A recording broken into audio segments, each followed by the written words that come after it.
Hello friends, तो आज हम बात करने वाले हैं अपने क्लास 7th के जो हमारा ज्योग्राफी का चैप्टर नंबर 3 है अर्थ चेंजिंग अर्थ, कि कैसे हमारी अर्थ बदल रही है, कैसे बदलती है, क्या क्या चेंजेस आते हैं, किस किस रीज़न से आते हैं, वो हम सब जानेंगे। तो ठीक है, स्टार्ट करते हैं हम अपना। हमें पता है, हमने पढ़ा था पहले कि हमारी जो अर्थ होती है वो बटी होती है कुछ स्फेयर्स में, ठीक है, जिसमें जो लैंड वाला एरिया होता है आप उसे लिथोस्फेयर कहते हैं। ठीक है, तो जो लिथोस्फेयर होता है वो बहुत सारी प्लेट्स में डिवाइडेड होता है। हमें पता है हमारे अर्थ के नीचे क्या होती है, बहुत सारी प्लेट्स होती हैं। ठीक है, इन प्लेट्स को हम क्या कहते हैं, लिथोस्फेरिक प्लेट्स कहते हैं। ठीक है, लिथोस्फेरिक प्लेट्स क्यों कहते हैं, क्योंकि वो लिथोस्फेयर की लेयर के नीचे होती हैं। ठीक है, और सरप्राइजिंगली ये मूव करती हैं और इतना धीरे धीरे मूव करती हैं कि समझ लो एक साल में केवल कुछ मिलीमीटर ही। ठीक है, मिलीमीटर आपको पता है कितना छोटा होता है, 1 सेंटीमीटर में भी 10 मिलीमीटर्स होते हैं। ठीक है, तो एक मतलब कुछ मिलीमीटर्स ही चलता है, मतलब प्लेट जो है वो कुछ मिलीमीटर ही मूव करती हैं पूरे पूरे साल में। ठीक है, वो क्यों मूव करती हैं, अब इतनी भी मूव करेंगी तो किसी कारण की वजह से करेंगी। तो क्यों मूव करती हैं वो, मैग्मा की वजह से, क्योंकि अर्थ के नीचे क्या है, गरम गरम मैग्मा है, मोल्टन मैग्मा है, जो कि जैसे ही टेम्परेचर और प्रेशर बढ़ता है तो इसकी वजह से वाइब्रेशंस क्रिएट होती हैं। ठीक है, प्लेट हिलती हैं। अब इन्होंने एक एक्टिविटी के ज़रिए बताया है कि आखिर कैसे ये प्लेट्स हिलती हैं। तो देखो इनका क्या है, इन्होंने क्या रखा है, फ्लेम है, नीचे फ्लेम है। ठीक है, धीरे धीरे हीट जा रही है फ्लेम से यहाँ पे। ठीक है, अब ये एक बीकर है, बीकर में इन्होंने पानी रख दिया, पानी में एक बॉल रख दी जिसमें जो कि कलर्ड बॉल है, यानी कि एक तरह से कलर डाल दिए इन्होंने। ठीक है, अब क्या हो रहा है, जैसे ही वो फ्लेम जा रही है ऊपर, ठीक है, धीरे धीरे पानी मूव करेगा। कैसे मूव करेगा, जो नीचे का गर्म पानी होगा वो ऊपर मूव करेगा, क्योंकि वो हल्का हो जाएगा गर्म होने की वजह से, और ऊपर का ठंडा पानी नीचे मूव करेगा। तो क्या होगा, ये सर्कुलर मोशन बनेगा। इसी तरह से जब अर्थ के नीचे जो मैग्मा होता है, जब वो हीट क्रिएट करता है, ठीक है, फिर ये जो प्लेट्स हैं ये मूव करना शुरू करती हैं। ठीक है, एंटी क्लॉकवाइज क्लॉकवाइज इस तरह से करती हैं, एंटी क्लॉकवाइज करती हैं वैसे मूव। ठीक है, इस वजह से प्लेट मूव करती हैं और इस वजह से सारी चीज़ें आगे फंक्शन करती हैं पूरे अर्थ के ऊपर। अब देखो नीचे प्लेट्स ने मूव करा और चेंज, हम लैंड फॉर्म्स की बात कर रहे हैं, अर्थ तो हमारी ऊपर से बदल रही है। तो सिंपल सी बात है, अगर कोई लैंड फॉर्म है, मान लो यहाँ आपका स्कूल है, यहाँ आपका घर है, ठीक है, यहाँ आपकी ज़मीन है, ज़मीन के नीचे ये प्लेट्स होंगी। ठीक है, तो नाम इनके कैसे कैसे दिए गए, मान लो कि अगर यहाँ नीचे की प्लेट्स मूव करनी तो वाइब्रेशन आते आते ऊपर तक आएंगे तो आपके स्कूल को अफेक्ट करेगी। यहाँ पे अगर कोई वाइब्रेशन हुई तो यहाँ से वाइब्रेशन होते होते आपको ऊपर घर तक अफेक्ट करेंगी, तो यहाँ पे लैंडफॉर्म चेंज होती है। तो इसलिए जो नीचे की प्लेट्स हैं वो ऊपर अफेक्ट डालती हैं। कॉन्टिनेंटल और ओशियनिक तो हमने पढ़ ही लिया था। कॉन्टिनेंटल कौन सी होती है, जो कॉन्टिनेंट यानी कि जो ज़मीन के नीचे वाली लिथोस्फेयर वाली लेयर होती है उसमें जो प्लेट्स होती हैं वो कॉन्टिनेंटल होती हैं। और जो ओशियन है, हमारा पानी है, उसके नीचे जो हमारी लेयर है, उसके नीचे जो प्लेट है वो ओशियनिक प्लेट्स होती हैं। ठीक है, ये हमें पता ही है। आगे चलते हैं, जो मूवमेंट होता है प्लैनेट्स का, प्लेट्स का, ये क्या होता है, इसकी वजह से सरफेस में चेंजेस आते हैं, अर्थ के सरफेस में इस वजह से चेंजेस आते हैं। अब ये क्या है, इनके जो मूवमेंट होते हैं वो बहुत सारी फोर्सेस की वजह से होते हैं, यानी कि कुछ फोर्सेस की वजह से होते हैं, कुछ मतलब कोई प्रेशर पड़ेगा ऊपर से, कोई दबाव पड़ेगा तभी तो वो होगा। ठीक है, तो ये जो फोर्सेज हैं ये किस तरह की होती हैं, 2 तरह की फोर्सेज हैं, एक तो है एंडोजेनिक फोर्स और एक है एक्सोजेनिक फोर्स। हर जगह आप समझ लेना एक्स आते ही यानी कि कहीं ना कहीं एग्जिट, यानी कि बाहर की बात हो रही है। ठीक है, जब आप कहीं हॉल वगैरह में, सिनेमा हॉल एंड ऑल में गए होगे तो आपने देखा होगा ना, एग्जिट लिखा हुआ होता है। एग्जिट लाइक तुम कुछ बाहर निकालने की बात कर रहे हो। एक्सोजेनिक फोर्स कौन सी हुई, जो आपको बाहर की साइड से लग रही है, और एंडोजेनिक जो आपको धरती के अंदर की साइड से लग रही है। तो इंटीरियर ऑफ द अर्थ से जो फोर्स लग रही है वो एंडोजेनिक हुई, और जो एक्सटीरियर से यानी कि अर्थ के सरफेस से यानी कि ऊपर से लग रही है, जैसे आपकी ये अर्थ है, ठीक है, हमने देखा था नीचे क्रस्ट, कोर है, मेंटल है, क्रस्ट है, ये आपने लास्ट उसमें देखा था वीडियो में, लास्ट चैप्टर में हमने देखा था। अब ऊपर से जो सरफेस से फोर्स लगेगी वो है एक्सोजेनिक फोर्स, और जो अंदर से यहाँ से कोर से लगेगी वो है एंडोजेनिक फोर्स। ठीक है, हमें समझ में आ गया। अब एंडोजेनिक और एक्सोजेनिक फोर्स क्या क्या डिफरेंस क्रिएट करती हैं, आखिर इन दोनों के मूवमेंट से क्या क्या असर पड़ता है। तो देखो, एंडोजेनिक जो अंदर से ही काम हो रहा है, जो अंदर से फोर्स लग रही है, उससे 2 तरह के रिएक्शन हो सकते हैं। एक तो कुछ सडन फोर्स हो सकती है, यानी कि अचानक से कुछ हुआ, अचानक से भूकंप भी कहते हैं हम अचानक से जब भी कहते हैं। ठीक है, और एक है डायस्ट्रोपिक फोर्स, यानी कि जो धीरे धीरे करके काम करते हैं, जो कि अंदर से ही लग रही है, एंडोजेनिक फोर्स ही है। तो सडन होगा तो या तो अर्थक्वेक आ जाएगा, ठीक है, वोल्केनो इरप्शन हो जाएगा, वोल्केनो फट गया, लैंडस्लाइड यानी कि भूस्खलन, जो आपकी लैंड है वो फिसल गई, ऐसे काम हो सकते हैं, अर्थक्वेक, वोल्केनो, लैंडस्लाइड। अब डायस्ट्रोपिक फोर्स इसकी वजह से क्या होता है, बिल्डिंग माउंटेन, जैसे माउंटेन्स बनते हैं धीरे धीरे उसमें क्या होता है कि आप पढ़ोगे, बाद में पढ़ोगे कि माउंटेन्स कैसे करते हैं कि नीचे की जो प्लेट्स हैं वो मूव करती हैं एक दूसरे के ऊपर टकराती हैं, और जैसे ही दो प्लेट्स हैं आपस में टकराई जा रही हैं तो एक के ऊपर एक हो जाएंगी, तो धीरे धीरे वो उठने लग जाती है और पहाड़ बनने शुरू हो जाते हैं। वो आप बाद में बड़ी क्लासेस में पढ़ोगे, ठीक है। तो ये एंडोजेनिक फोर्स की वजह से होता है। और एक्सोजेनिक फोर्स यानी कि जो फोर्स आपने ऊपर से लगाई उससे क्या क्या हो सकता है, उससे जो काम हो रहा है, जो प्रोसेस हो रहा है, जो प्रिंसिपल काम कर रहा है वो है इरोजनल एंड डेपोजिशनल। अब ये क्या होता है इरोजनल और डेपोजिशनल? इसका मतलब है कि इरोजन हुआ किसी चीज़ का, यानी कि कहीं से कोई चीज़ खिसकती हुई पानी के साथ हवा के साथ आई, ठीक है, और कहीं और जाके डिपॉजिट हो गई। इस वजह से कुछ लैंड फॉर्म बनती हैं, कुछ चीज़ें बनती हैं जो हम आज पढ़ेंगे, अब पढ़ेंगे इस चैप्टर में, ठीक है, कि कैसे इरोजन होता है। पानी मतलब जो नदियाँ होती हैं वो अपने साथ कुछ चीज़ें इरोजन करके लाती हैं, इरोड करके लाती हैं, यानी कि अपने साथ कुछ चीज़ें बहा के लाती हैं, उसके बाद कहीं और जाके वो डिपॉजिट हो जाती हैं। कैसे होते हैं वो भी हम पढ़ेंगे। तो उससे क्या होता है, रिवर की वजह से वो मूवमेंट होता है, विंड की वजह से होता है। जो सी की वेव्स हैं यानी कि जो समुद्र की लहरें हैं वो भी ऐसा काम करती हैं, और जो ग्लेशियर्स हैं यानी कि जो आपकी बर्फ़ की नदियाँ जिसे आप कहते हो, ठीक है, वो भी ऐसे काम करती है। अब इनसे क्या क्या चीज़ें होती हैं वो अभी हम पढ़ेंगे धीरे धीरे, ठीक है। तो ऐसे इवोल्यूशन ऑफ लैंडफॉर्म होता है, ठीक है।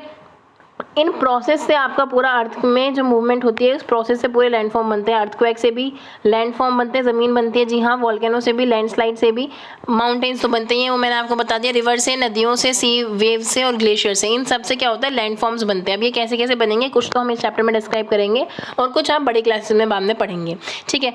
तो अगर हम एंडोजेनिक फोर्स की बात करें यानी कि अंदर से जो आपकी फोर्स लग रही है, जब हम उसकी बात करते हैं तो वो क्या होता है, कभी कभी सडन मूवमेंट कर देता है, ठीक है, और कभी कभी स्लो मूवमेंट करता है।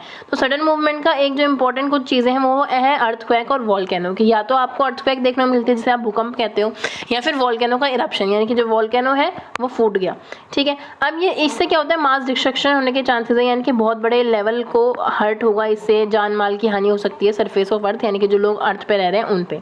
तो पहले आप जान लो कि लिथोस्फेरिक प्लेट्स होती क्या है।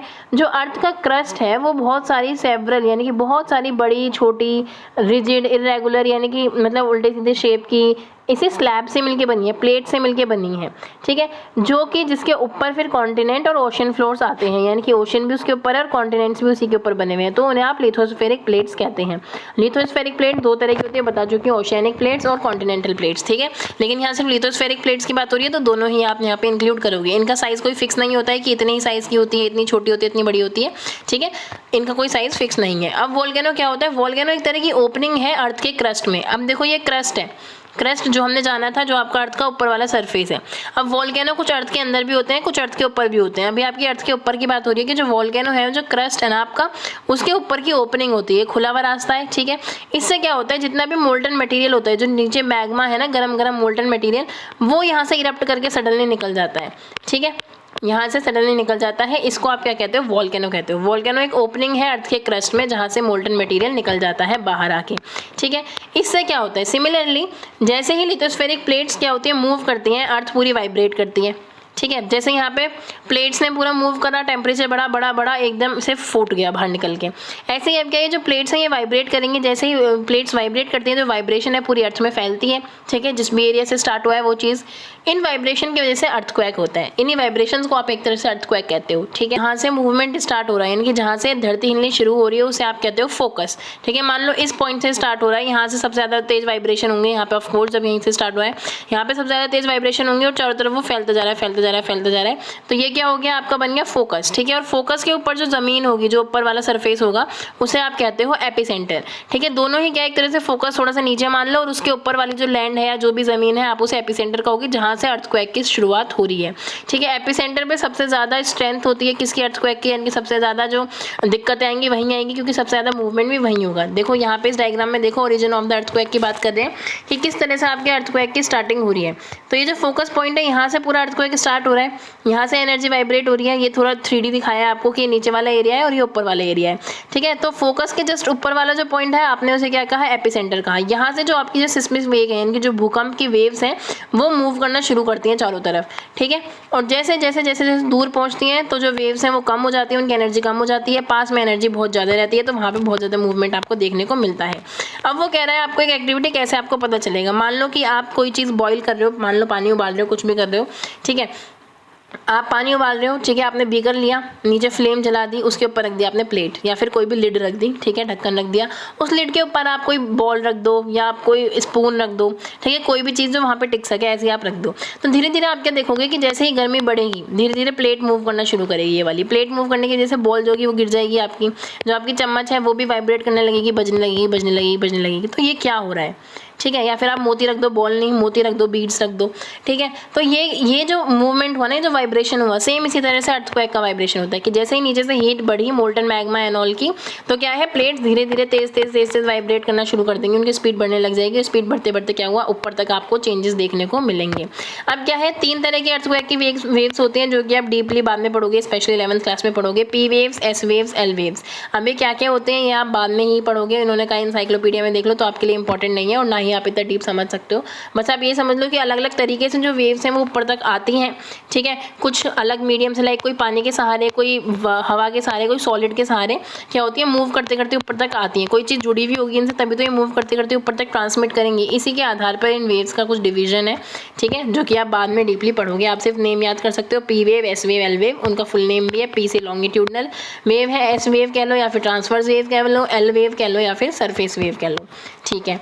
आगे चलते हैं। आगे क्या है, जो अर्थक्वेक है उसे प्रिडिक्ट नहीं किया जा सकता, लेकिन अगर हमें बाई चांस पता चल जाए तो हम अपने आप को प्रिपेयर कर सकते हैं उस चीज़ के लिए, ठीक है। तो ये जो डिस्ट्रक्शन है अर्थक्वेक से बहुत ज़्यादा होता है। जब गुजरात में अर्थक्वेक आया था रिसेंट नहीं, मतलब काफ़ी टाइम पहले आया था, लेकिन बहुत भयंकर आया था, ठीक है। उसकी बात हो रही है कि कितना ज़्यादा डिस्ट्रक्शन किया था। अब क्या है, मेनली जो कॉमनली लोग लोकल लेवल पर यूज़ करते हैं कि क्या तरीके हैं जिससे पता लगाया जा सकता है कि अर्थक्वेक आने वाला है। तो क्या है, एनिमल्स के बिहेवियर को पढ़ा जाए। एनिमल्स उस इलाके से भागने लग जाते हैं क्योंकि जो उनकी सेंसिंग पावर होती है वो हमसे बहुत ज़्यादा होती है, तो वो बहुत छोटे से छोटे वाइब्रेशन को भी पहले फील कर लेते हैं, ह्यूमन से बहुत पहले।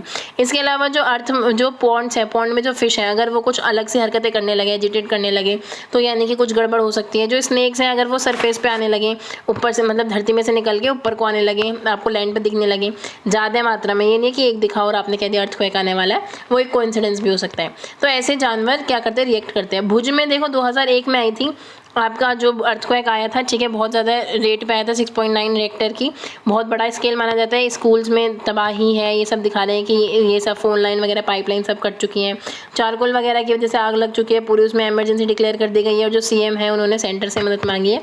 तो ये सारी आपको केस स्टडी है, पढ़ने को बोला गया है। अब ये सिस्मोग्राफ क्या होता है, सिस्मोग्राफ एक तरह की मशीन होती है जिससे अर्थक्वेक को मेजर किया जा सकता है। Earthquake measure with a machine is called seismograph, यानी कि इस मशीन से आप मेजर कर सकते हो कि अर्थक्वेक कितने मैग्नीट्यूड का है, कैसा है, ठीक है। तो मैग्नीट्यूड जब अर्थक्वेक का मेजर करते हो वो रिएक्टर स्केल में होता है, जैसे आपको सेंटीमीटर में होता है ना, कोई भी चीज़, लेंथ आप सेंटीमीटर में नापते हो, वेट आप केजीज में नापते हो, ऐसे ही जो अर्थक्वेक का स्केल है कि कितने स्केल का, ज़्यादा है कम है, तो वो आप रिएक्टर स्केल में मेजर करते हो, ठीक है। अगर कोई 2.0 या उससे कम का है तो बहुत ही छोटा सा अर्थक्वेक है, ज़्यादा इफेक्ट नहीं डालेगा, चीज़ें गिर जाएंगी इधर उधर, मतलब कुछ भी नहीं डालेगा इफेक्ट। जो 5 रिएक्टर स्केल के आसपास का होगा उसमें चीज़ें गिरने लगेंगी कुछ, ठीक है, वो अलग है। 6 या 6 से ज़्यादा के मैग्नीट्यूड का अगर कोई भूकंप होगा तब वो ज़्यादा कंसिडर किया जाता है कि बहुत ही ज़्यादा मतलब थोड़ा दिक्कत वाली बात है। और 7 से ज़्यादा तो भाई मेजर अर्थक्वेक है ही, वो तो आपकी तहस नहस कर ही देगा चीज़ों को। अभी देखो रिसेंट में दिल्ली में बहुत सारे अर्थक्वेक आए हैं, ठीक है, बहुत सारे, यानी कि फ्रीक्वेंटली आए हैं, छोटे छोटे ही रिएक्टर स्केल के, कुछ बड़े रिएक्टर स्केल के भी आए हैं, बट ज़्यादातर छोटे उस पर आए हैं। बट हाँ, अर्थक्वेक क्या है, यानी कि नीचे की जो वो है हीट है वो बढ़ती जा रही है, इसकी वजह से वो सारी चीज़ें हो रही हैं। अब अर्थक्वेक के लिए कैसे आप प्रिपेयर कर सकते हो, मान लो कि अगर अर्थक्वेक आ रहा है, आपको पता चल गया, इन्फॉर्मेशन आ गई, तो आप अर्थक्वेक से बच कैसे सकते हो। तो सेफ स्पॉट ढूंढो अपने लिए, जैसे किचन के काउंटर के नीचे, टेबल के नीचे, इन सब चीज़ों के, या फिर जो वॉल है उसके कॉर्नर पे, वहाँ चले जाओ, वहाँ से सेफ है, क्योंकि चीज़ें गिरने के तुम्हारे ऊपर कम चांसेस होंगे, ठीक है। इसके अलावा क्या है, कहाँ से दूर रहना है, आप किसी आग वाली प्लेस पे मत रह जाना कि कहीं फायर वगैरह हो जाए, सिलेंडर के पास बैठ के जाके सिलेंडर गिरा, फट गया, कुछ ऐसा नहीं, ठीक है। तो फायर प्लेस से दूर रहना है, चिमनीज वगैरह से दूर रहना है, विंडोज से दूर रहना है जिसमें शीशे लगे हो, क्योंकि ऐसा हो सकता है कि भूकंप आए, वो हिले और वो टूट के आपके पास गिर जाए। पिक्चर की फ्रेम्स वगैरह से दूर रहो, क्योंकि उनके भी गिरने के और आपको लगने के चांसेस होंगे। इसके अलावा सबको अवेयरनेस फैलाओ, फैमिली मेम्बर्स को, फ्रेंड्स को, सबको बताओ कि कॉन्फिडेंटली हम इस डिजास्टर से निकल सकते हैं, डरो मत, ये सारी चीज़ें, ठीक है। अब क्या है, जो मेजर लैंड फॉर्म्स हैं वो कैसे कैसे बनती हैं, वो 2 मेथड से बनती है। जो मेजर लैंड फॉर्म है, लैंडस्केप है, वो 2 तरीके से बनती है, एक तो होता है वेदरिंग और एक होता है इरोजन। वेदरिंग क्या होता है, जब कोई भी रॉक होती है, चट्टान होती है अर्थ की सरफेस से, वो टूट टूटने लग जाती है। हमने बात करी कि जो पहाड़ होते हैं वो अपने साथ वो नदियाँ बहाते हैं, नदियाँ अपने साथ कोई भी मिट्टी है, कोई पौधा गिर गया, कोई जानवर है, उन सबको लेके बहती हुई आती है। बार बार पानी की वार से, पानी और हवा के वार से कभी कभी क्या होता है कि जो रॉक होती है वो टूटने लग जाते हैं, क्रैक्स आ जाते हैं। उस चीज़ को आप वेदरिंग कहोगे, ठीक है। जब क्रैक्स आने लगे, रॉक टूटने लगे, वो हो गया वेदरिंग। जब वो चीज़ें अपने साथ सामान लेके आ रही है, घिसाव हो रहा है उसका धीरे धीरे वो हो गया इरोजन। तो इन दोनों मेथड की वजह से ज़्यादातर हमारे लैंडस्केप बने हुए हैं, ठीक है। और इन दोनों मेथड से कौन कौन से एजेंट हैं, यानी कि ये काम कौन करता है, पानी भी कर सकता है, हवा भी कर सकता है और आइस भी करती है, ठीक है। ये सब क्या करते हैं, अपने साथ मटेरियल लेके आते हैं, ठीक है। इस मटेरियल को लाने को और फिर एक जगह इकट्ठे करने को दूसरी जगह, मान लो पहाड़ है, पहाड़ पे सामान लाए, ठीक है, आगे आए, मैदानी इलाके में आते आते स्पीड जैसे ही कम हुई तो आसपास इन्होंने सामान को फेंकना या फिर छोड़ना शुरू कर दिया। तो इससे क्या हुआ, यहाँ से इरोजन किया और यहाँ डिपोजिट करना शुरू कर दिया। तो इस मेथड को क्या कहते हैं, इरोजन एंड डिपोजिशन, ठीक है, जिसकी वजह से ज़्यादातर लैंडफॉर्म क्रिएट की जाती हैं, क्रिएट होती हैं, ठीक है। अब वो आपको बता रहे हैं वाटरफॉल के बारे में कि वैसे तो यहाँ पे 1000 वाटरफॉल्स हैं आपकी पूरी धरती पे देखा जाए, लेकिन हाईएस्ट जो सबसे ऊंचा वाटरफॉल है वो एंजल फॉल्स है साउथ अमेरिका में, यानी कि जो आपको यूएसए है, आपको यहाँ यूएसए दिखेगा, उसके नीचे आपको साउथ अमेरिका दिखेगा, वेनेजुएला। वहाँ पे आपको सबसे बड़ा क्या मिलेगा, आपको वाटरफॉल झरना मिलेगा। बाहुबली वाला झरना सबसे बड़ा झरना नहीं है, वो क्या है वो सिर्फ इमेजिनेशन है, सब साइंटिफिक है, यानी कि वो कंप्यूटराइज है पूरा, ये मत समझ लेना बाहुबली वाला इतना बड़ा था एंड ऑल, ठीक है। तो एंजल फॉल्स जो है वो सबसे बड़ा है, एंगल फॉल्स कह सकते हो आप इसे। और बाकी जो वाटरफॉल्स है जो इंपॉर्टेंट है, जैसे नियाग्रा फॉल्स है, कहाँ पे लोकेटेड है, कनाडा और यूएसए में, यानी कि जो नॉर्थ अमेरिका है वो बटा हुआ है 3 में, कनाडा, यूएसए और मैक्सिको, ठीक है। तो कनाडा और यूएसए की बॉर्डर पे, ठीक है, ये बसा हुआ है जो आपका वो है क्या है, वाटरफॉल है। इसके अलावा एक वाटरफॉल और है विक्टोरिया फॉल्स, जो कि कहाँ पे, अफ्रीका में, ज़ाम्बिया और जिम्बाब्वे के बीच में पड़ता है, ठीक है। तो विक्टोरिया फॉल, ठीक है, इसके अलावा नाइगेरिया फॉल्स, इसके अलावा एंजल फॉल्स, ठीक है। ये आपके जैसे मतलब याद रखने के लिए, देखो नियाग्रा फॉल्स कितना गहरा है, आपको पता भी नहीं नीचे कहाँ पानी जा रहा है, इतनी स्पीड में पानी जा रहा है। अब रिवर क्या है, work of a river, river का काम क्या होता है, जो रनिंग वाटर होता है ना रिवर का, वो अपने साथ चीज़ों को लेके आता है, ठीक है। उसके बाद जैसे ही वो एक एरिया पे पहुँचते हैं जहाँ पे हार्ड या लाइक रिवर है, वो अपने साथ चीज़ें लाई, अगर किसी ऐसे हार्ड रॉक पे पहुँच गई, एक यानी कि बहुत ही रफ प्लेस पे पहुंच गई जहाँ से पूरी जो वैली की जो साइड है वो बिल्कुल खड़ी हुई है, यानी कि ऐसे पानी आ रहा था, पूरा जो चट्टान है बिल्कुल खड़ी चट्टान है ये, तो यहाँ से क्या होगा, सीधे फॉल करने लगेगा, डायरेक्ट फॉल होगा। तो इस फॉल को ही वाटरफॉल बन जाता है, यही फॉल झरना बन जाता है। यानी कि क्या है कि जो रिवर है वो धीरे धीरे आ रही है, एकदम से खड़े एंगल पे अगर कोई चीज़ आ जाए और हार्ड रॉक है, यानी कि कोई बहुत गहरी चट्टान है, बहुत ही कड़क चट्टान है, ठीक है, और वो बिल्कुल खड़ी हुई एंगल पे है, तो क्या होगा, पानी सीधा नीचे गिरेगा, वहीं से वाटरफॉल बनना शुरू होता है। 3.4 आपको फिगर देखने को कह रहा है, देखो यहाँ पे नदी आ रही है, ठीक है, पीछे से हार्ड रॉक है, नदी आई गिरे, तो ये आपका वाटरफॉल बन गया। ऐसे आपका वाटरफॉल बनता है। वाटरफॉल जैसे ही प्लेन्स में आता है, जैसे ही मैदानी इलाके में आ जाता है, तो क्या होता है, धीरे धीरे बैंड होना शुरू हो जाता है, अलग अलग फॉर्म्स में बैंड होने लग जाता है। जब वो बैंड होता है तो अपने यहाँ इलाके में क्या होता है, धीरे धीरे चीज़ों को डिपोजिट करता है और यहाँ मिएंडर्स बनाता है। मिएंडर्स क्या है कि जब ट्विस्ट एंड टर्न्स की वजह से, ठीक है, लास्ट ट्विस्ट एंड टर्न्स की वजह से जो बैंड पड़ते हैं ना, उन बैंड्स को मिएंडर्स कहते हैं। तो अब देखो एक बार देख लेते हैं, जैसे मान लो आपकी ये नदी है, आपकी ये नदी आई, ठीक है, यहाँ पे आपका ये मोड़ बन गया, ठीक है, यहाँ पे चीज़ें इकट्ठी हो रही हैं, तो आपने से मेंढर का नाम दिया जहाँ पे मोड़ बन गया। धीरे धीरे क्या होगा, जब पानी आता जाएगा, तो जो चीज़ें वो सामान अपने साथ ला रही हैं वो इतनी ज़्यादा बढ़ जाएंगी कि वो और मतलब इकट्ठी होती चली जाएंगी। तो जो आपका मोड़ था, नदी का पानी एक जगह अलग से इकट्ठा हो जाएगा और दूसरी जगह अलग से इकट्ठा हो जाएगा, और बीच में क्या हो जाएगी, ज़मीन आ जाएगी। ज़मीन कौन सी, किससे बनी हुई है, वो वही जो सामान वो लाई थी वही इकट्ठा हो जाएगा बीच में, ठीक है। तो इससे ये वाला जो स्ट्रक्चर बना, इसे आप कहते हो ऑक्स बो लेक, यानी कि कुछ ऑक्स के बो की शेप में जो लेक बन गया आपका, उस चीज़ को कहते हैं। तो देखो इस वाली फोटो में आप देख सकते हो यहाँ पे, तो बेसिकली क्या है, ये नदी आ रही है, ठीक है, आपकी ये नदी आई, ठीक है, नदी आई, इसके जो मोड़ हैं ये आपके मोड़ हैं, इन मोड़ को आपने नाम दिया मेंढर, ठीक है। अब यहाँ पे क्या हुआ कि धीरे धीरे अपने साथ जो सामान लेके आ रही थी ना, सामान लेके आते इतने सारा सामान ले आई कि यहाँ पे क्या हो गया, यहाँ पे जो जगह है ना वो पूरी कवर हो गई लैंड से। अब पूरी लैंड से कवर हो गई, ठीक है, तो ये वाला जो लेक है वो एक अलग लेक बन गया, ठीक है, बीच में ज़मीन आ गई धीरे धीरे, किसकी वजह से, बार बार सामान आने की वजह से। तो ये हो गया मेंढर, इसे आप कहते हो ऑक्सबो लेक, ठीक है। अब इसकी वजह से क्या हुआ, अब नदी है, नदी में अगर बाई चांस कभी बहाव तेज हो जाए, अपनी बाउंड्री से बाहर निकल जाए, तो क्या होगा, उसका जो सामान होगा होगा, जो मतलब जो भी अपने साथ वो लेके आ रही है, इरोजन करके ला रही है, वो सारे में फैल जाएगा ना। इसी वजह से ये फ्लड प्लेन्स बनते हैं, यानी कि बाढ़ के जो मैदान बनते हैं ना, जो बाढ़ से मैदान बनते हैं, वो कैसे बनते हैं, वो इसी तरह से बनते हैं कि जब बाढ़ का पानी आता है, कभी कभी अपनी बाउंड्री से बाहर आ जाता है, तभी आप उसे बाढ़ कहते हो। तो उसका जो सामान होता है, यानी कि जितनी भी चीज़ें वो अपने साथ ला रही है, वो चारों तरफ फैल जाता है। तो ये जो फ्लड प्लेन्स हैं वो उसी से ही बनते हैं, बाढ़ से ही बनते हैं, ठीक है।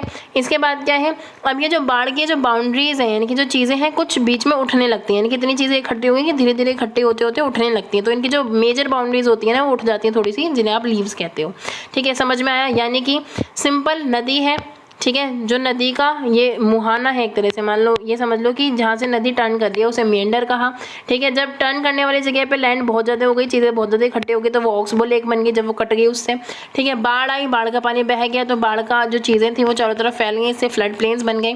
जब ये फ्लड प्लेन्स एक जगह थोड़े से इकट्ठे होने लगते हैं, ठीक है, थोड़े और उपजाऊ और ऊपर उठने लगते हैं, उन्हें आप लीव्स कह देते हैं, ठीक है। आपको समझ में आएगा कौन कौन सा फ्लड प्लेन से बना हुआ है, ठीक है। देखो हमने देख लिया कि फ्लडिंग के टाइम पे क्या होता है, एरिया से पानी निकल जाता है, जो सेडिमेंट्स होते हैं वो किनारों पे आ जाते हैं, जिसकी वजह से क्या होता है कि आपका पहले प्लेन बनता है, और प्लेन में भी जो फ्लैट फर्टाइल लैंड है वो जब उठने लगती है, यानी कि जो बैंक है, यानी कि जो नदी का किनारा है, उससे वो चीज़ें उठने लगती हैं, फर्टिलिटी और बढ़ जाती है, यानी कि उपजाऊपन और बढ़ जाता है, उसे आप लीव्स कह देते हैं। ये हमने पूरा फिगर से भी देख लिया है, ठीक है। अब क्या है, जैसे ही रिवर सी के पास पहुँचती है, समुद्र के पास पहुँचती है, तो उसकी स्पीड बहुत ज़्यादा कम हो जाती है। स्पीड कम होने की वजह से क्या होता है, वो छोटे छोटे पार्ट्स में बट जाती है, और वो डिस्ट्रीब्यूटरीज में बट जाते हैं। डिस्ट्रीब्यूटरीज यानी कि एक तरह से उसकी छोटी छोटी नदियाँ बन जाती हैं, वो छोटे छोटे रूप में आगे तक पहुंचती है।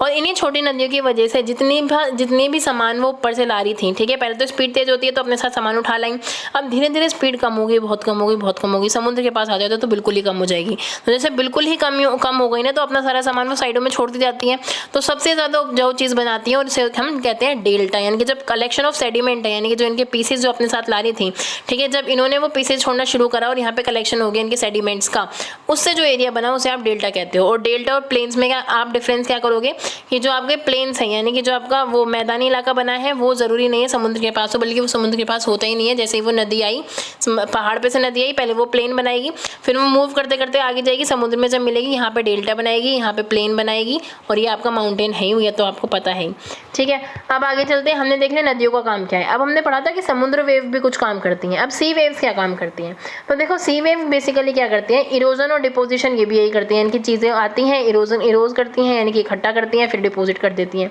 इसकी वजह से कोस्टल लैंडफॉर्म्स बनते हैं, यानी कि आसपास के लैंडफॉर्म बनते हैं। जो सी वेव्स हैं वो कंटिन्यूसली क्या होती हैं, कुछ रॉक्स को, चट्टानों को स्ट्राइक करती हैं। यानी कि यहाँ पे मान लो कोई चट्टान है, ठीक है, नदियों के बीच में, समुद्र के बीच में रॉक्स आपको मिल जाएंगी, ठीक है, चट्टानें होती हैं, ठीक है। तो यहाँ पे चट्टान है, यहाँ समुद्र बह रहा है, ठीक है। वो समुद्र की वेव्स बार बार इस पे वार करे जा रही हैं, तो टाइम के साथ क्या होगा, धीरे धीरे उसमें छेद होने लगेगा। इन होलो लाइक स्ट्रक्चर को आप क्या कहते हो, सी केव्स कहते हो। क्या कहते हो, सी केव्स कहते हो, ठीक है। अब जब ये सी केव्स और बड़ी हो जाती हैं, बीच में क्या होता है, सी केव्स जो होती हैं वो इतनी बड़ी हो जाती है कि छत बचती है। जो आसपास का केव कहने को जो भी स्ट्रक्चर होता है, बीच का अंदर का जो भी छोटा मोटा स्ट्रक्चर होगा, वो सभी हट जाता है, सिर्फ छत बच जाती है। जब छत बच जाएगी तब आप उसे क्या कहोगे, सी आर्क। क्या कहोगे आप, सी आर्क, ठीक है। अब एक पॉइंट ऐसा आएगा कि वार होते होते समुद्र की लहरें जाते जाते वो छत भी हट जाएगी, ये रॉक अलग, ये रॉक अलग, यानी कि एक हिस्सा ही, एक दीवार ही अलग हो जाएगी बिल्कुल, ठीक है। तब आप उसे क्या कह देते हो, स्टॉक्स कह देते हो, स्टॉक्स कह देते हो। देखो यहाँ पे सबसे पहले क्या है, समुद्र की लहरें टकराई, छोटी सी केव है, इसके अंदर अभी चीज़ें हैं, मतलब कुछ ना कुछ पत्थर वगैरह मौजूद है। एक पॉइंट आएगा कि समुद्र की लहरें लगते क्या होगा कि इसके जो अंदर की वो थे ना, पत्थर वगैरह थे जो भी, वो भी हट गए, सिर्फ दीवार बची। अब एक पॉइंट ऐसा आएगा, समुद्र की लहरें लगते कि ये दीवार ही बचेगी, बस एक अलग, ठीक है, उसमें ही ठोकर, मतलब एक तरह से कट जाएगा पीस, और ये अलग ही ऐसे दीवार बन जाएगी स्टैक की तरह, ठीक है। अब इसके अलावा जो आपका एक रॉकी कोस्ट होता है, यानी कि आपके पास कुछ क्या होती है, अबव सी में क्या होता है, वर्टिकली आपकी कुछ रॉक्स होती हैं, ठीक है, जो कि खड़ी हुई क्या होती हैं, एक तरह से आपकी खड़ी हुई चट्टानें होती हैं, जिन्हें आप सी क्लिफ कहते हो, ठीक है। द स्टीप रॉकी कोस्ट, यानी कि जो आपका समुद्र का किनारा है, वहाँ जब रॉकी आपको चट्टानें वगैरह देखने को मिलती हैं, जो आपने कई सारी पिक्चर्स में भी देखी होगी, जो बिल्कुल वर्टिकली खड़ी होती है सी वाटर से, उन्हें आप सी क्लिफ कहते हो, ठीक है। अब जो सी वेव्स हैं वो क्या करती हैं, अपने साथ जो भी सेडिमेंट्स होते हैं, जो भी चीज़ें वो अपने साथ लाई हैं, उससे क्या बनता है, बीच, जो आप कहते हो ना बीच, बीच आपने देखी होगी समुद्र के किनारे मुंबई वगैरह में, और आप टीवी पे भी देख सकते हो बीच वगैरह। तो समुद्र के किनारे जो रेत वगैरह पड़ी रहती है वो बीच किससे बनी, वो समुद्र के लाए हुए सामान से तो बनी। समुद्र भी तो लगातार बहता रहता है, ठीक है। तो जितनी भी चीज़ें हैं वो बीच वगैरह इसी चीज़ से बनती है, समुद्र के लाई हुई चीज़ों से, समुद्र के सेडिमेंट्स से, ठीक है। तो अब हमने समुद्र की वेव्स का काम देख लिया। अब देखो आइस का काम क्या है। आइस का भी काम होता है। ग्लेशियर क्या होता है, रिवर ऑफ आइस है, यानी कि एक तरह से हिमनदी मतलब बर्फ की नदी है, ठीक है। ये भी इरोड करती है चीज़ों को, ये भी अपने साथ मिट्टी को उठा के लेके जाती है, पत्थरों को उठा के लेके जाती है और वहाँ से नीचे जाके सॉलिड रॉक्स बनाती है, ठीक है। जैसे ग्लेशियर है, ग्लेशियर अपने साथ साथ जब चलते हैं तो धीरे धीरे क्या कर देते हैं, डीप होलोज कर देते हैं, यानी कि डीप छेद भी कर देते हैं, ठीक है। इसकी वजह से क्या होता है, आप देखते हो कि जैसे ही कभी कभी आइस मेल्ट करती है, उसकी वजह से जैसे ही बर्फ़ पिघली, नदियाँ बनेंगी, ब्यूटीफुल समुद्र बन जाएंगे माउंटेन्स पे, ठीक है। इन ग्लेशियर्स के साथ साथ भी स्मॉल बिग बड़े बड़े छोटे मोटे रेत और जो आपकी सिल्ट है, यानी कि जो आपकी समझ लो कि पत्थर हैं, उसके अलावा मिट्टी है, आपके ह्यूमस है, यानी कि जो आपके पेड़ पौधे जितनी भी चीज़ें हैं जो भी उसके साथ नदी के साथ बहती हुई आई, ठीक है। उन सब से नीचे जाके जब वो डिपॉजिट होती है तो ग्लेशियल मोराइंस बनती हैं। क्या बनती है, ग्लेशियल मोराइंस। मोराइंस कहते हैं किसे हैं, ग्लेशियर से बने हुए जो पहाड़ होते हैं उन्हें मोराइंस से कहते हैं, तो वो ग्लेशियल मोराइंस कहलाते हैं, ठीक है। तो आप समझ लो ये रहा आपका ग्लेशियर, ठीक है। बर्फ़ है, जैसे वो पिघलेगी बहेगी, अपने साथ सामान लेके जाएगी और होलो छेद वगैरह करके तब जाएगी। अब विंड का क्या काम है, जब कभी आपने डेजर्ट देखा है, डेजर्ट में आप घूमते हो, अगर आप डेजर्ट में देखोगे तो आपको पता चलेगा कि किस तरह से वहाँ पे विंड चलती है, बहुत तेज़ चलती है। तो डेजर्ट वाले इलाके में बहुत ही ज़्यादा एक्टिव एजेंट है विंड। किसके लिए, इरोजन और डिपोजिशन के लिए, कि बहाने के लिए और इकट्ठा करने के लिए। तो बेसिकली क्या होता है कि ज़्यादातर आपको मशरूम रॉक्स मिलेंगी वहाँ पे। मशरूम रॉक्स क्या होती हैं, ये जो चट्टानें होती है ना, मान लो ये चट्टान है, तो क्या करती हैं विंड्स वगैरह, नीचे का जो इलाका है ना, इसे यहाँ से घिस देती हैं, यानी कि हवा चलती है यहाँ टकराती है, यहाँ हवा चलती है यहाँ टकराती है। तो इसकी वजह से आपको मशरूम शेप मिलेगा कि नीचे से थोड़ा नैरो पतला और ऊपर से थोड़ी चौड़ी वेव्स, यानी कि थोड़ी चौड़ी रॉक्स चट्टानें, ठीक है। ऊपर से चौड़ी चट्टानें और नीचे से थोड़ी पतली चट्टानें, तो ये मशरूम जैसा शेप हो गया ना, तो इसलिए आप मशरूम रॉक कहते हो इन्हें, ठीक है। अब ये जो विंड है ये लोअर सेक्शन को इरोड कर देती है, यानी कि लोअर सेक्शन को तो घिस देती है, इस वजह से ऐसा होता है, ठीक है। इसके अलावा क्या है, दूसरा तरीका इन्होंने बता रखा है कि आपने कुछ देखा होगा कि जैसे ही जो रेत होता है जब वो उड़ता है, ठीक है, उड़ता है बहुत ज़्यादा, फिर एकदम से शांत हो जाता है तो छोटी छोटी हिल्स बना देता है, छोटी छोटी पहाड़ियाँ बना देता है, जिसे आप सैंड ड्यून्स कहते हो। क्या कहते हो आप, सैंड ड्यून्स, यानी कि रेत के टीले बना देता है, ठीक है। अब टीले आपको पता ही है कि एकदम से हवा आएगी सारा रेत उड़ेगा, ठीक है। अब एकदम से शांत हो जाएगा तो फिर धीरे धीरे कहीं रुकेंगे तो पहाड़ी तो वो बनाई जाएगी, इकट्ठी हो जाएगा, बस सिंपल सी चीज़ वही है, ठीक है। जब ऐसी जो सैंड होती है वो धीरे धीरे बड़े एरियाज पे डिपॉजिट होने लगती है, when such sand is deposit in large areas, यानी कि जब ये बड़े लेवल पे हो जाती है तब उसे आप लॉइस कहते हो। और ये लॉइस कहाँ मिलता है, आपको चाइना में स्पेशली देखने को मिलते हैं ऐसे इलाके। सैंड ड्यून्स आप देख लो, ये रहा आपके छोटी छोटी पहाड़ियाँ, छोटी छोटी हिलें रेतों की, ठीक है। जब ये बड़ी लेवल पे हो जाती है आप उसे लॉइस कहते हो। समझ में आ गया, सैंड ड्यून्स। अब देख लेते हैं एक्सरसाइज, आपका पूरा रिविजन भी हो जाएगा। अब प्लेट्स क्यों मूव करती हैं भाई, नीचे मैग्मा है, मैग्मा में हीट है, प्रेशर है, जैसे ही जो मैग्मा है मोल्टन मैग्मा, उसमें हीट और प्रेशर बढ़ता है तो प्लेट्स मूव करती हैं। एक्सोजेनिक और एंडोजेनिक फोर्स क्या है मैं आपको बता चुकी हूँ बहुत अच्छे से। एक्सोजेनिक जो आपको सरफेस ऑफ अर्थ से फोर्स लगती है, और एंडोजेनिक जो इंटीरियर ऑफ द जो आपकी अर्थ है, इंटीरियर ऑफ द अर्थ, वहाँ से आपको फोर्स लगती है। इरोजन क्या होता है, जैसे ही जो नदी है, पानी है, कोई भी एजेंट है, जब अपने साथ सेडिमेंट्स इकट्ठे करते हुए लाता है, सेडिमेंट्स यानी कि वो जो टुकड़े हैं आपके रेत के, पौधे वगैरह, ये सारी चीज़ें इकट्ठे करके जब वो नीचे को लाता है वो इरोजन होता है, यानी कि किसी भी चीज़ को घिस के सामान को नीचे लेके आना। फ्लड प्लेन्स कैसे बनते हैं, आपको पता है कि जो नदियाँ होती हैं कभी कभी उनका जो वाटर लेवल होता है वो बढ़ जाता है, वाटर लेवल बढ़ने की वजह से वो जो उनकी बैंक है, यानी कि जो उनका किनारा है, वहाँ से बाहर निकल जाती हैं। उसकी वजह से जो उनके सेडिमेंट्स हैं वो चारों तरफ फैल जाते हैं, सेडिमेंट्स के चारों तरफ फैलने से ही क्या होता है, फ्लड प्लेन्स बन जाते हैं। सैंड ड्यून्स क्या होता है, आपको पता है कि डेजर्ट इलाके में क्या होता है, पानी वो जो हवा होती है वो बहुत तेज़ बहती है, हवा के बहने की वजह से जो सैंड होती है वो एक जगह से उड़ती है, एक जगह इकट्ठी हो जाती है, जैसे वो इकट्ठी होती है तो छोटी छोटी हिल्स बना देती हैं, जिन्हें आप सैंड ड्यून्स कहते हो। बीच कैसे बनती हैं, जो आपका समुद्र है, जो आपका सी है, जो अपने साथ सेडिमेंट्स लेके आया है उससे इकट्ठे करे हुए, यानी कि वहाँ के समुद्र के इरोजन और डिपोजिशन के प्रोसेस से आपका बीचेस बनती हैं। ऑक्सबो क्या है, तो देखो यहाँ पे जैसे ही जो मेंढर है समय के साथ साथ क्या होता है, वो इनका जो एरिया होता है वो बढ़ता चला जाता है और ऑक्सबो लेक बन जाती है, ठीक है। अगर आप यहाँ पे देखो कि आप यहाँ से अगर अंडरलाइन करना चाहो तो in due course of time the Mendhar loops cut off from the river and forms a cut off lake. जो भी आपके लूप्स हैं, यानी कि जो आपकी बाउंड्रीज है मेंढर हैं, वो कट ऑफ हो जाती हैं, यानी कि कटने लगती हैं नदी के किनारे से, और वो ऑक्सबो लेक बना लेती हैं। किसकी वजह से, जैसे ही ज़्यादातर सामान वो मतलब जो आपके डिपॉजिट है, सेडिमेंट्स हैं, वो सब इकट्ठे होने लगता है उसकी वजह से। अब वो कह रहा है कि इनमें से कौन सा इरोजन इरोजन से नहीं बना, बीच, क्लिफ या सी केव। देखो सी केव भी इरोजन से बना था, बीच भी आपको पता है क्लिफ नहीं बना था, ठीक है। क्लिफ ऑलरेडी वर्टिकल खड़ा हुआ होता है, ठीक है, किस पे, समुद्र में या फिर समुद्र के किनारे, आपको पता ही है, ठीक है। ग्लेशियर के इकट्ठे होने से क्या बनता है, मोराइन, अभी हमने पढ़ा था, ठीक है। कौन सा सडन मूवमेंट है which is caused by the sudden movement of the earth, earth के सडन मूवमेंट से क्या होता है, वॉल्केनो होता है, फोल्डिंग भी नहीं होता और ना ही फ्लड प्लेन्स आते हैं, ठीक है। तो क्या है, फ्लड प्लेन तो धीरे धीरे जब नदी का बहाव होता है, ठीक है, कभी अगर तेज बारिश आ गई तो इकट्ठे होते हैं, तो वॉल्केनो बिल्कुल सडन होता है। मशरूम रॉक आपको कहाँ मिलते हैं, डेजर्ट में मिलती है, आपने भी देखा कि किस तरह से नीचे वाला पोर्शन नैरो हो जाता है, ठीक है। अब जो ऑक्सबोल लेक है वो कहाँ बनती है, आपको पता है कि जो रिवर वैलीज है वहीं बनेंगी, क्योंकि नदियों से ही बनती हैं, ठीक है, नो डाउट होना, कोई भी डाउट नहीं होना चाहिए। अब आपको मैचिंग करनी है कि ग्लेशियर क्या है, ग्लेशियर रिवर ऑफ आइस है, आपको पता है। अब ये मिएंडर क्या है, मिएंडर आपको पता है कि रिवर से बनता है। बीच वाला इलाका क्या है, समुद्र का किनारा, ये सी शोर है। सैंड ड्यून्स कहाँ होता है, डेजर्ट में होता है, हमें पता है। वाटरफॉल कहाँ होता है, हार्ड बेड जो रॉक होती है, ठीक है, वहीं से तो बहता है, वहीं से तो बनता है आपका जो वो हमारा क्या है, वाटरफॉल। अर्थक्वेक, अर्थक्वेक क्या होता है, वाइब्रेशन ऑफ द अर्थ, अर्थ में तो वाइब्रेशन होती है तभी आपका अर्थक्वेक आता है, ठीक है। आपकी मैचिंग हो गई। अब कह रहा है रीजन दो, कुछ रॉक मशरूम शेप की होती हैं, क्यों होती है, क्योंकि जो विंड्स होती हैं वो इरोजन करती हैं किसका, रॉक्स का नीचे से, ठीक है। जो नीचे का पोर्शन है वो नैरो हो जाता है बार बार हवा के टकराने से, और ऊपर वाला पोर्शन क्या होता है, वो वाइड रह जाता है, जिसकी वजह से मशरूम जैसे शेप बन जाती है। फ्लड प्लेन्स फर्टाइल होती है, क्यों, क्योंकि फ्लड प्लेन नदियों से बनी होती है, नदियों के साथ नदियाँ अपने साथ क्या लाती है, सेडिमेंट्स लाती हैं जो कि उसे फर्टाइल बनाती हैं, ठीक है। उनमें मिट्टी वगैरह, उपजाऊ मिट्टी, पहाड़ की, ये सब होता है।